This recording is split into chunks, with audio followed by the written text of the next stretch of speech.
తెలంగాణలో కొత్త IT park capital land తో ఒప్పందం కుదుర్చుకుంది రాష్ట్ర ప్రభుత్వం. క్యాపిటల్ ల్యాండ్ ఇప్పటికే హైదరాబాద్ లో పెట్టుబడులు పెట్టింది. కొత్త ఇన్వెస్ట్మెంట్ లో భాగంగా 450 కోట్ల పెట్టుబడులు పెట్టనుంది ఈ సంస్థ. సింగపూర్ లో పర్యటిస్తున్న రేవంత్ రెడ్డి బృందం పలు కంపెనీలతో ఒప్పందాలు కూడా చేసుకుంది. ఈ రాత్రికి సింగపూర్ నుంచి సీఎం రేవంత్ రెడ్డి బృందం దావోస్ వెళ్లనుంది. దావోస్ లో జరిగే వరల్డ్ ఎకనామిక్ ఫోరం సదస్సులో పాల్గొంటుంది. 3 రోజుల పాటు అక్కడ పలు కంపెనీల ప్రతినిధులతో సమావేశమై చర్చిస్తారు. ఫోర్త్ సిటీలో పెట్టుబడులను ఆకర్షించడమే లక్ష్యంగా సీఎం దావోస్ పర్యటన సాగనుంది. ఇంకా తెలంగాణ ముఖ్యమంత్రి రేవంత్ రెడ్డి పర్యటనకు సంబంధించి మరిన్ని అప్డేట్స్ మా స్పెషల్ కరెస్పాండెంట్ సునీల్ అందిస్తారు. సునీల్, చెప్పండి. సింగపూర్ లో సీఎం పర్యటన కొనసాగుతా ఉంది.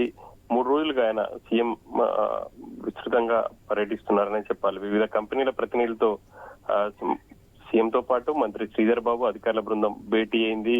రాష్ట్రానికి పెట్టుబడులే లక్ష్యంగా ఈ పర్యటన కూడా కొనసాగుతుంది అని చెప్పాలి. ఇక ఈ రోజు పలు కంపెనీలతో సీఎం భేటీ అయ్యారు. భేటీలో దాదాపుగా క్యాపిటల్ ల్యాండ్ హైదరాబాద్ లో 450 కోట్ల రూపాయలతో ఐటీ పార్క్ ని అభివృద్ధి చేసే దిశగా ఒప్పందాలు అయితే కుదిరాయి. 1 మిలియన్ చదరపు అడుగుల విస్తీర్ణంతో కొత్త ఐటీ క్యాంపస్ ను కూడా క్యాపిటల్ ల్యాండ్ హైదరాబాద్ లో ప్రారంభించబోతుంది. ఇప్పటికే హైదరాబాద్ లో క్యాపిటల్ ల్యాండ్ ఇన్వెస్ట్ చేసింది.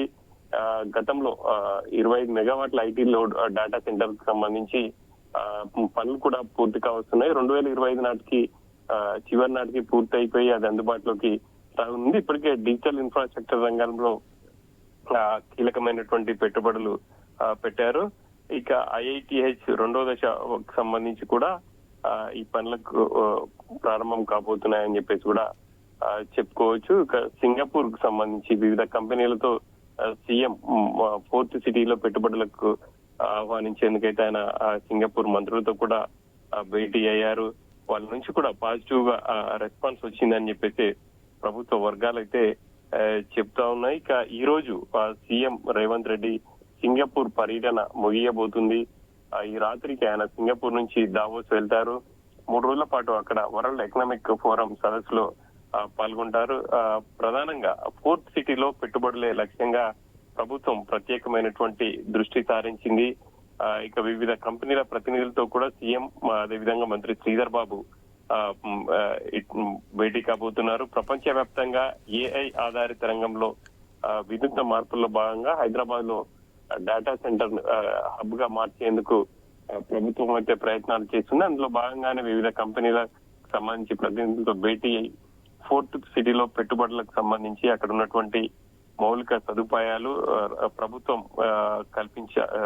ప్రభుత్వం నుంచి ఎటువంటి సౌకర్యాలు కల్పిస్తారని కూడా వివరించబోతున్నారు. ఇక సింగపూర్ సంబంధించిన టూర్ లో దాదాపు ఫ్యూచర్ సిటీలో 3500 కోట్ల పెట్టుబడులకు Telemedia global data centre India సంస్థ ముందుకు వచ్చింది. ముచ్చర్ల మీడియా కాన్పేట్ లో డేటా ఏఐ ఆధారిత క్యాంపస్ ను కూడా ప్రారంభించేందుకైతే సింగపూర్ లో ప్రభుత్వంతో ఒప్పందం కుదుర్చుకుందని చెప్పాలి. ఇక దావోస్ సదస్సులో కూడా పలు అంతర్జాతీయ సంస్థలతో భేటీ కావాలని చెప్పేసి సీఎం నిర్ణయించారు. ఆ మేరకు 3 రోజుల పాటు అక్కడే ఉండి ఆయన కంపెనీ ప్రతినిధితో మాట్లాడి హైదరాబాద్ రానున్న రోజుల్లో ఐటీ హబ్ గా మార్చే దిశగా ప్రయత్నాలు అయితే చేస్తున్నారు వాళ్ళకు.